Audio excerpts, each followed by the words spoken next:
Hello to all the students and welcome to supporting learners. आज के video में हम KVPY 2017 स्ट्रीम SA के बायोलॉजी MCQs को सॉल्व और डिटेल में डिस्कस करने वाले हैं।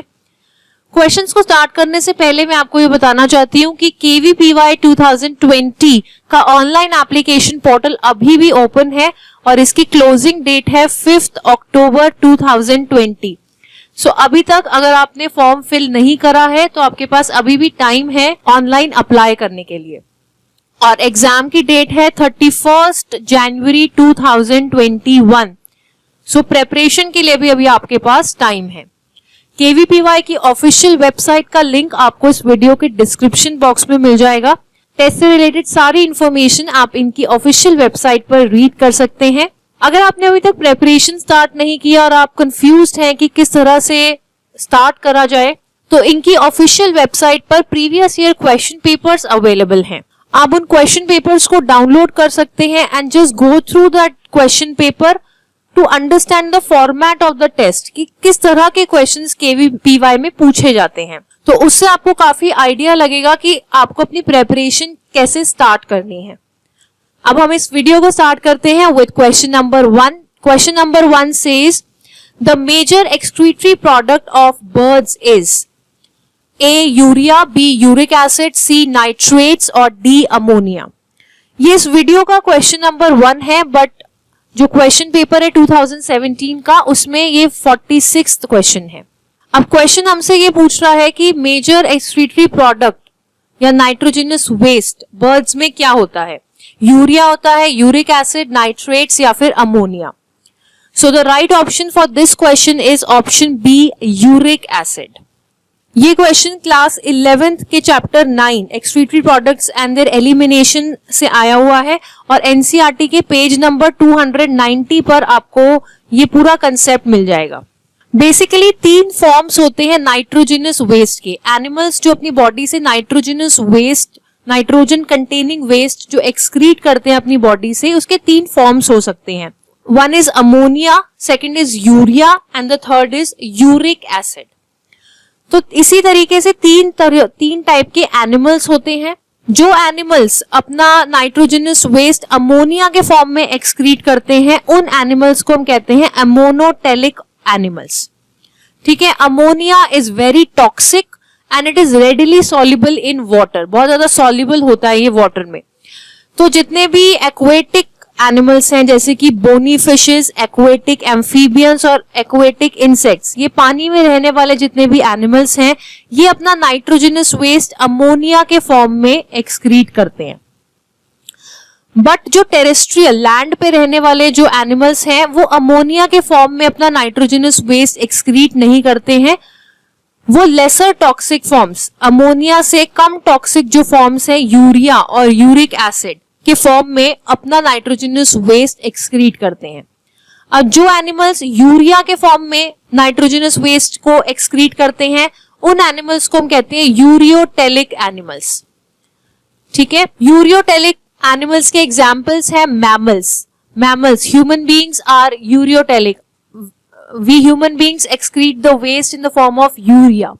Similarly, जो टेरेस्ट्रियल एम्फीबियंस हैं और मेरीन फिशेस हैं ये भी मेनली यूरिया एक्सक्रीट करती है।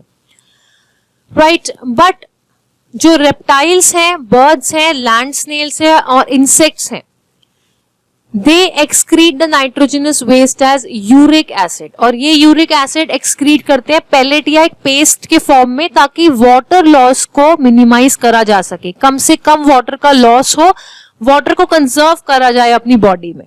राइट, सो बर्ड्स यहां पर पूछा हुआ है तो बर्ड्स का मेजर एक्सक्रीटरी प्रोडक्ट होता है uric acid and therefore birds are uricotelic. The right option is option B. Question number 2. Question number 2 says codon degeneracy means that, and the options are A, several of the amino acids are coded by more than one codon, B, one codon can code for many amino acids, C, one amino acid can be coded by only one codon, and D, the codons are triplet nucleotide sequences. तो ये question class 12th molecular basis of inheritance chapter से आया हुआ है। Codon का मतलब होता है, कोडॉन या जेनेटिक कोड, ये 3 न्यूक्लियोटाइड बेस का एक सीक्वेंस होता है, ठीक है, जो एक पर्टिकुलर अमाइनो एसिड के लिए कोड करता है। अब यहां पर क्वेश्चन ने हमसे पूछा हुआ है कि कोडॉन डीजेनेरेसी का मतलब क्या होता है। तो कोडॉन डीजेनेरेसी का मतलब होता है कि कुछ ऐसे अमाइनो एसिड्स होते हैं जो एक से ज्यादा कोडॉन से कोड हो सकते हैं। फॉर एग्जाम्पल, अगर हम यहाँ पर टेबल 6.1 में ये चेकर बोर्ड देखें तो phenyl alanine amino acid phenyl alanine can be coded by the codon UUU and it can also be coded by the codon UUC। तो एक अमाइनो एसिड यानी कि फिनाइल एलानिन ये एक से ज्यादा कोडॉन से कोड हो रहा है यहाँ पर। सो इसका मतलब है, ये मतलब होता है कोडॉन डीजेनेरेसी का। और ऐसे बहुत सारे अमाइनो एसिड्स हैं जो एक से ज्यादा कोडॉन से कोड होते हैं। For example leucine, leucine can be coded by UAA, UUG, CUU, CUC, CUA and CUG। इन सारे कोडॉन से ल्यूसीन कोड हो सकता है। So option A, several of the amino acids are coded by more than one codon. This is the meaning of codon degeneracy and option A is the right answer. बाकी options भी check कर लेते हैं। Option B कह रहा है one codon can code for many amino acid. ये statement ही गलत है।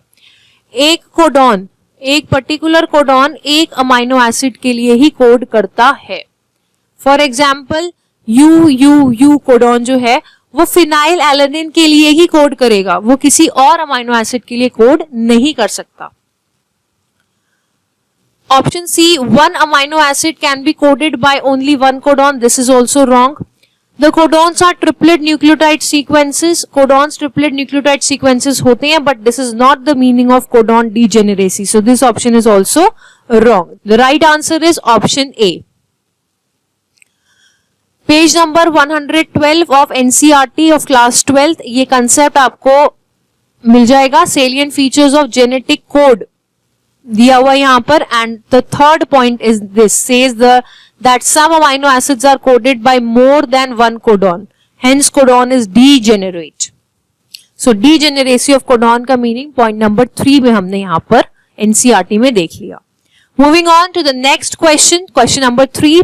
In cell cycle during interphase, A, 2 daughter cells are produced. B, the nucleus is divided into 2 daughter nuclei. C, the chromosome condenses. And D, the DNA is replicated. ये question cell cycle and cell division of chapter of class 11 से आया हुआ है। सो cell cycle हमें पता है, cell cycle में 2 phases होते हैं। One is the interface and the other one is the M phase और the mitosis phase. Interface is again divided into 3 phases, G1, S and G2। और एस फेज में होता है DNA replication, right. So the DNA is replicated in the S phase. So यहां पर question हमसे पूछ रहा है सेल साइकिल में इंटरफेज में क्या होता है। So option D, DNA is replicated, is the right answer. बाकी 3 ऑप्शंस भी चेक कर लेते हैं। बाकी जो ये 3 स्टेटमेंट्स हैं, ये जो इवेंट्स हैं, ये अकर करते हैं आपके एम फेज में, ठीक है। M phase starts with the karyokinesis. Karyokinesis means division of nucleus. तो यहां पर nucleus is divided into 2 daughter nuclei. This is karyokinesis, division of nucleus. This occurs in the M phase. And karyokinesis के बाद होता है cytokinesis, ठीक है। Cytoplasm is the division of cytoplasm. Cytoplasm के डिवीजन से 2 डॉटर सेल्स प्रोड्यूस हो जाते हैं। So option A, 2 daughter cells are produced, this is in M phase. And the C option, chromosome condenses. Chromosome condensation takes place in the prophase stage of the M phase. Right. So option D, DNA is replicated, is the right answer for this question. ये सारा concept आपको page number 163 NCERT का direct question है, ये यहां पर आपको मिल जाएगा। Question number 4. Transfer of genetic materials between population is best defined as, and the options are A. gene flow, B. genetic drift, C. genetic shift and D. speciation. तो यहाँ पर ट्रांसफर ऑफ जेनेटिक मटेरियल की बात हो रही है from one population to other population. Very direct question. The answer is A. Gene flow. Moving on to question number 5.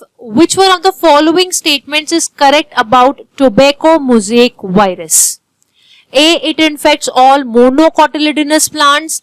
B. It infects photosynthetic tissue of the infected plant. C.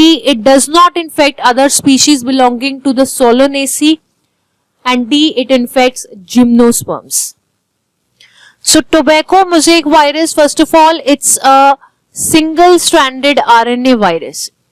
It is a single-stranded RNA virus. It infects all the dicot plants. Commonly ये tobacco, tomato इन plants को बहुत ज़्यादा infect करता है और Solanaceae family के members को, के plants को ये बहुत commonly infect करता है. So हमें correct statement बतानी है about tobacco mosaic virus.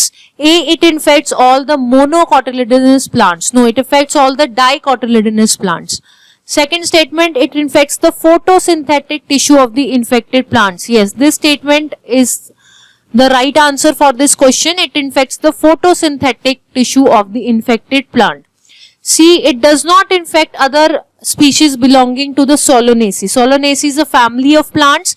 ऐसा नहीं है कि सिर्फ सोलोनेसी फैमिली को ही ये इन्फेक्ट करता है. सोलोनेसी फैमिली के प्लांट्स के अलावा भी ये काफी प्लांट्स को इन्फेक्ट करता है ये virus. And D. It infects gymnosperms. This statement is also incorrect. The best answer for this question is option B. It infects the photosynthetic tissue of the infected plant. Moving on, question number 6. Question says, which one of the following statements is correct about placenta? A. Placenta is permeable to all bacteria. B. Oxygen and carbon dioxide cannot diffuse through placenta. C. Waste products diffuse out of placenta into maternal blood. And D. Placenta does not secrete chorionic gonadotropins. तो placenta, human reproduction class 12th के chapter number 4 से question आया हुआ है. Placenta is the structural and functional connection between the foetus and the mother. तो placenta के बारे में आपने करेक्ट स्टेटमेंट चूज करनी है. Placenta is permeable to all bacteria. देखो प्लेसेंटा कनेक्शन है बिटवीन फीटस एंड मदर. तो प्लेसेंटा एक प्रोटेक्टिव बैरियर का काम भी करता है जो माइक्रो ऑर्गेनिजम्स को पास नहीं करने देगा. ठीक है. हाउएवर कुछ वायरसेस हैं जो क्रॉस कर सकते हैं प्लेसेंटा के, बट ये statement placenta is permeable to all bacteria, this is incorrect. ये गलत है statement. B. Oxygen and carbon dioxide can not diffuse through placenta, ये स्टेटमेंट भी गलत है. प्लेसेंटा तो फैसिलिटेट करता है, हेल्प करता है, ऑक्सीजन और न्यूट्रिएंट्स प्रोवाइड करता है ग्रोइंग फीटस को, और फीटस में जो वेस्ट प्रोडक्ट्स और जो कार्बन डाइऑक्साइड है उसके रिमूवल में भी हेल्प करता है. So basically placenta helps in the exchange of these substances. Right, so this statement is wrong. C.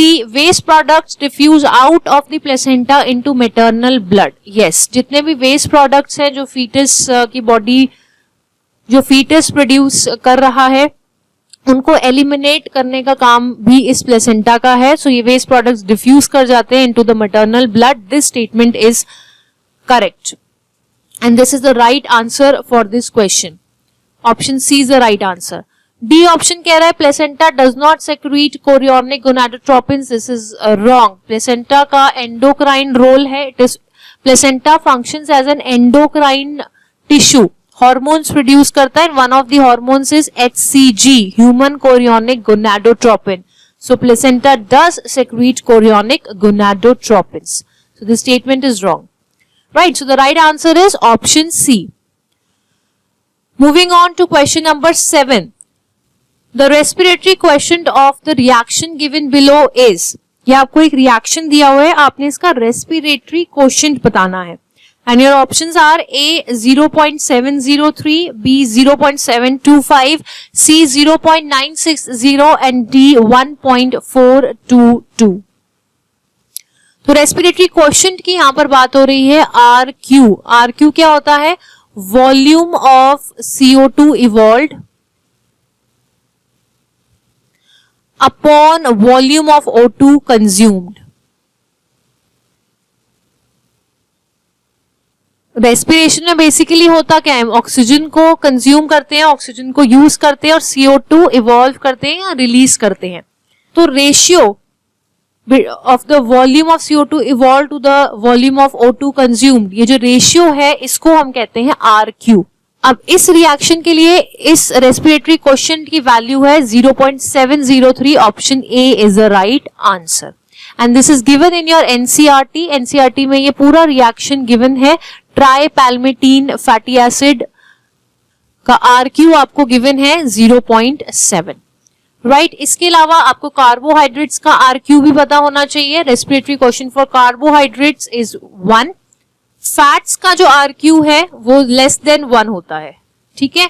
और प्रोटीन्स का रेस्पिरेटरी क्वोशिएंट 0.9 होता है। ये चीजें आपको NCERT में गिवन है। This is a direct question. Moving on to the next question, question number 8. Which one of the following statements is incorrect about nucleosomes? गलत statement को select करना है। Options are A, they contain DNA, B, they contain histones, C, they are membrane bound organelle and D, they are a part of chromosomes. तो nucleosome की यहां पर बात हो रही है। Molecular basis of inheritance class 12th का chapter में से क्वेश्चन है। न्यूक्लियोसोम्स क्या होते हैं? बेसिकली अगर हम DNA पैकेजिंग की बात करें यूकैरियोट्स में कि कैसे DNA पैकेज्ड होता है, तो हिस्टोन ऑक्टामर होता है, ठीक है। This is the histone octamer और इसके अराउंड हमारा DNA रैप्ड है, ठीक है। इस हिस्टोन ऑक्टामर के अराउंड हमारा DNA रैप्ड होता है। This is the DNA, right. DNA is negatively charged and this negatively charged DNA is wrapped around the positively charged histone octamer, ठीक है। सो ये पूरा मिलाकर के क्या है हमारा न्यूक्लियोसोम। तो nucleosome consist of histone octamer around which the DNA is wrapped। तो ऑप्शन ए हमसे कह रहा है कि they contain DNA, nucleosome contains DNA, yes, nucleosome contains DNA, this is the right statement. B option कह रहा है they contain histones, yes, nucleosome consist of the histones, histone octamer, right. C option कह रहा है they are membrane bound organelle, no, nucleosomes are not membrane bound organelles. Nucleus जो है that is a membrane bound organelle. Nucleus is a double membrane bound cell organelle. Nucleosome is not a membrane organelle. This statement is incorrect. So this is option C is the right option for this question. Option D कह रहा है they are a part of chromosomes. बिल्कुल, जो nucleosome का chain है, a chain of nucleosomes, ये जो है फर्दर कॉम्पैक्ट हो जाता है और एक हाईली कॉम्प्लेक्स स्ट्रक्चर बनाता है DNA और प्रोटीन्स का, जिसको हम क्रोमोसोम्स कहते हैं, ठीक है। सो डी स्टेटमेंट भी ठीक है। Option C is the incorrect statement, so this is the right option for the question number 8, right. And this is given in your NCERT also. यहां पर आप देख सकते हो हिस्टोन्स जो हैं वो ऑर्गेनाइज होते हैं as a unit of 8 molecules called histone octamer. Octamer का मतलब होता है 8। तो 8 हिस्टोन प्रोटीन्स ऑर्गेनाइज होते हैं, हिस्टोन ऑक्टामर बनाते हैं और इस हिस्टोन ऑक्टामर के अराउंड हमारा DNA रैप्ड होता है और इस स्ट्रक्चर को हिस्टोन ऑक्टामर जिसके अराउंड DNA रैप्ड है इसको हम कहते हैं nucleosome. Moving on to the next question number 9. The immediate precursor of thyroxine is, and options are A tyrosine, B tryptophan, C pyridoxine and D thymidine. तो thyroxine hormone है। Thyroxine hormone is produced by thyroid gland, ठीक है। Thyroid gland produces a hormone called thyroxine और ये आपका metabolism regulate करता है। It regulates the metabolism of body, ठीक है। BMR यानी कि बेसल मेटाबॉलिक रेट को ये रेगुलेट करता है ये हार्मोन, राइट। अब इस हार्मोन के प्रोडक्शन के लिए, सिंथेसिस के लिए क्या रिक्वायर्ड होता है? आयोडीन। इसीलिए आपसे बोला जाता है आयोडाइज सॉल्ट खाना चाहिए, ठीक है। तो iodine helps in the production of the hormone thyroxine. Thyroid cells जो हैं, थायराइड ग्लैंड की जो सेल्स हैं, thyroid cells, they can actually absorb iodine, and this iodine reacts with tyrosine, amino acid है ये tyrosine, it reacts with the amino acid tyrosine and subsequently thyroxine is formed, ठीक है। तो thyroxine hormone की जो synthesis है उसमें immediate precursor कौन है थायरॉक्सिन का? क्या सब्सटेंस थायरॉक्सिन बनाता है? तो answer is tyrosine. Tyrosine basically is a precursor of thyroxine, right? Option A, tyrosine, is the right answer. Moving on to question number 10. Question number 10 says the maximum number of oxygen molecules that can bind to one molecule of hemoglobin, and options are A 8, B 6, C 4 and D 2. तो hemoglobin जो है, that is the iron containing pigment, oxygen को carry करता है body में. It is found in the RBCs. It basically helps in the transport of oxygen. And question हमसे पूछा हुआ है कि हीमोग्लोबिन का एक मॉलिक्यूल कितने ऑक्सीजन मॉलिक्यूल के साथ बाइंड कर सकता है?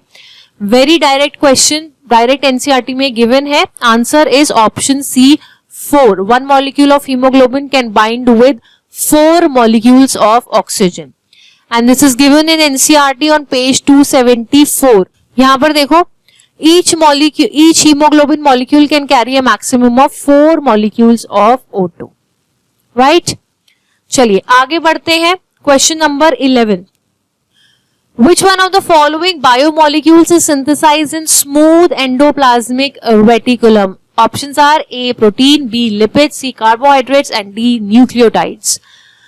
तो endoplasmic reticulum ER 2 types का है, smooth endoplasmic reticulum and rough endoplasmic reticulum, right? Smooth endoplasmic reticulum is responsible for the synthesis of lipids, and rough endoplasmic reticulum, it has got ribosomes attached to its surface. Ribosomes are the protein synthesizing factory of the cell.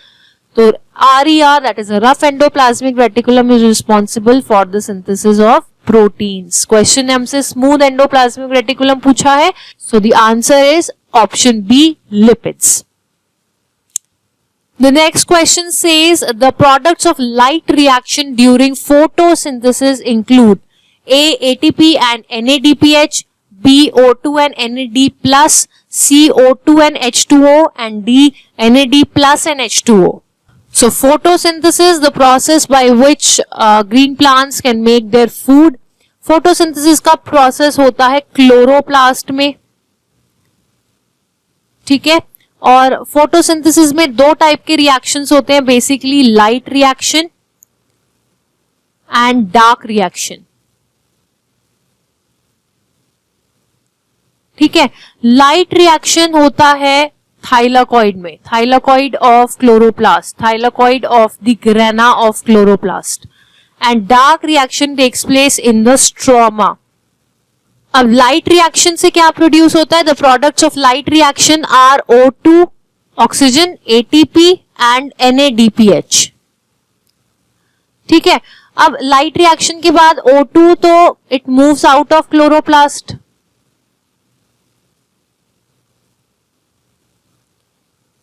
right, and ATP or NADPH, they are used in the dark reaction, they are used in the dark reaction, ठीक है। तो यहां पर products पूछे हुए हैं हमसे light reaction के, ATP और NADPH, they are the products of light reaction.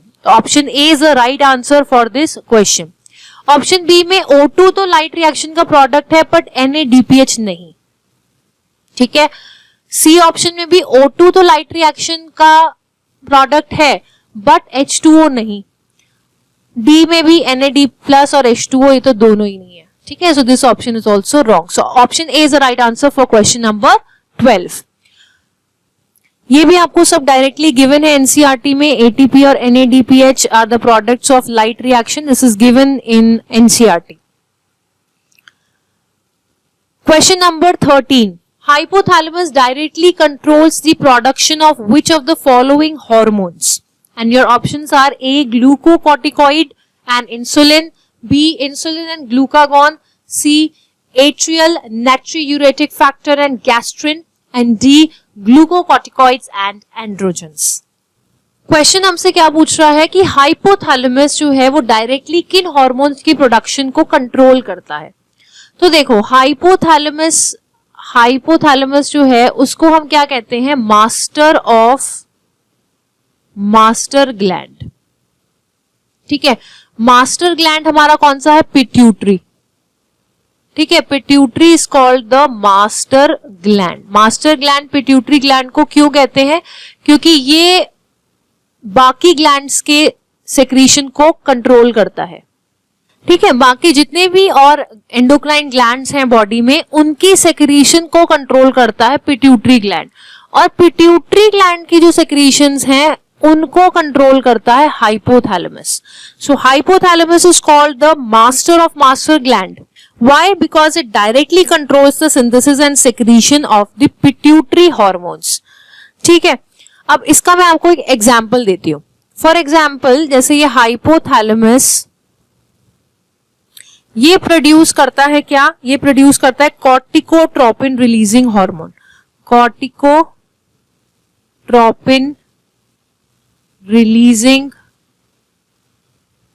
Hormone. ठीक है, CRH. अब ये कॉर्टिकोट्रोपिन रिलीजिंग हार्मोन स्टिमुलेट करेगा एंटीरियर पिट्यूटरी को. It will stimulate the anterior pituitary to secrete adrenocorticotropin hormone ACTH. और ये एड्रीनोकॉर्टिकोट्रोपिन हार्मोन फिर जाकर एक्ट करेगा एड्रीनल कॉर्टेक्स में. ठीक है, तो पिट्यूटरी ग्लैंड जो है वो एड्रीनल ग्लैंड की सेक्रीशन को कंट्रोल कर रहा है, और इस पिट्यूटरी ग्लैंड की सेक्रीशन को कौन कंट्रोल कर रहा है, हाइपोथैलेमस. ठीक है, ठीक है, तो हाइपोथैलेमस पहले क्या बनाएगा, कॉर्टिकोट्रोपिन रिलीजिंग हार्मोन, ये एंटीरियर पिट्यूटरी पे एक्ट करेगा. एंटीरियर पिट्यूटरी फिर सेक्रीट करेगा एड्रीनोकॉर्टिकोट्रोपिक हार्मोन्स जो कि एड्रीनल कॉर्टेक्स पे जाकर एक्ट करेंगे और किसकी सिंथेसिस को स्टिमुलेट करेंगे, ये स्टिमुलेट करेंगे ग्लूकोकॉर्टिकॉइड्स की सेक्रीशन को ये स्टिमुलेट करेंगे. ठीक है, सो ग्लूकोकॉर्टिकॉइड्स जहां भी ऑप्शन में है वो तो आंसर सही है. अब इसी तरीके से एक और एग्जाम्पल ले लेते हैं. Let me rub this.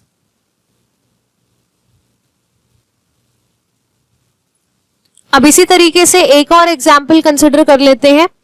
Hypothalamus जो है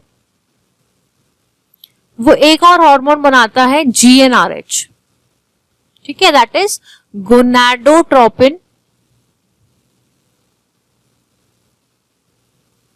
रिलीजिंग हार्मोन. ठीक है, gonadotropin releasing hormone.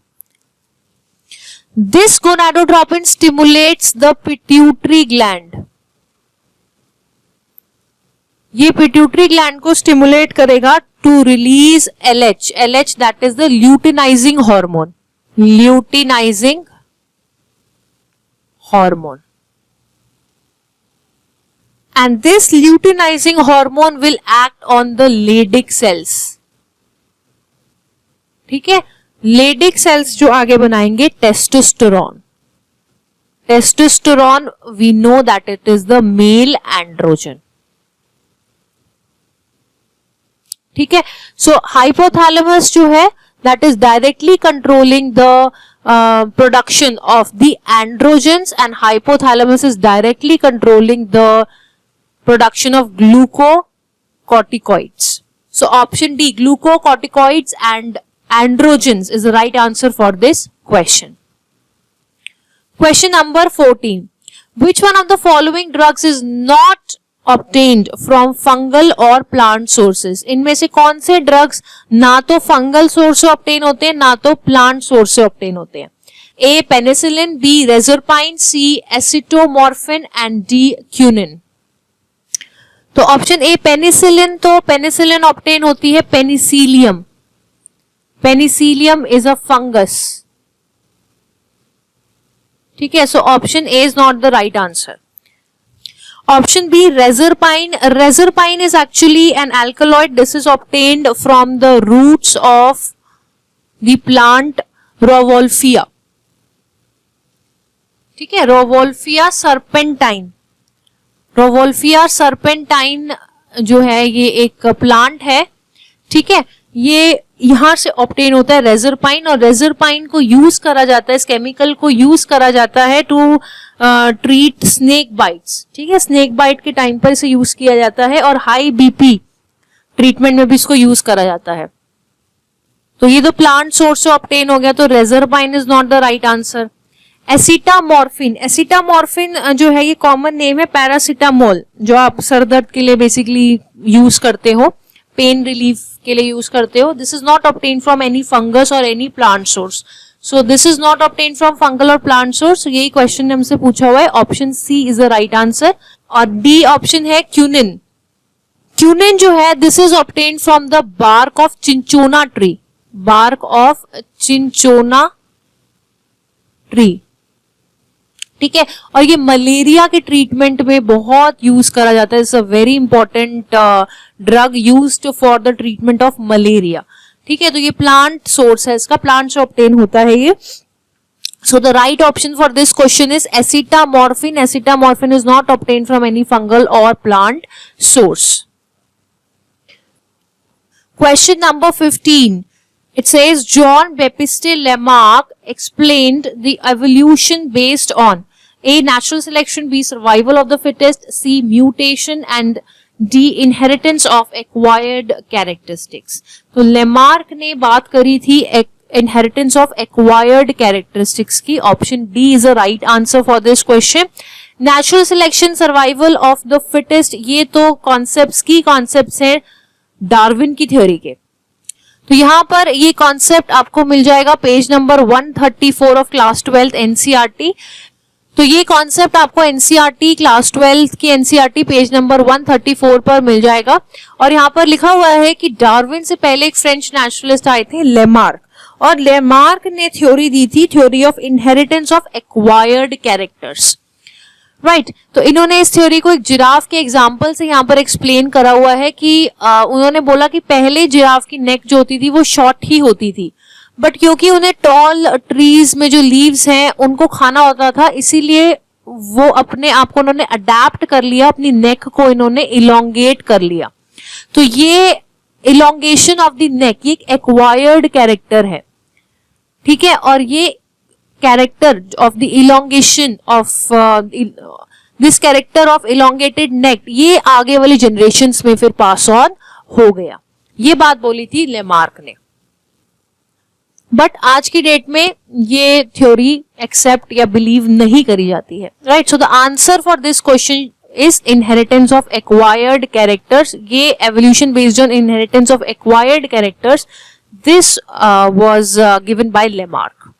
Right? So that's it for today's video. Thank you for watching this. If you found it informative, then please do give it a like, share this video and subscribe to Supporting Learners, and just stay motivated till the exam.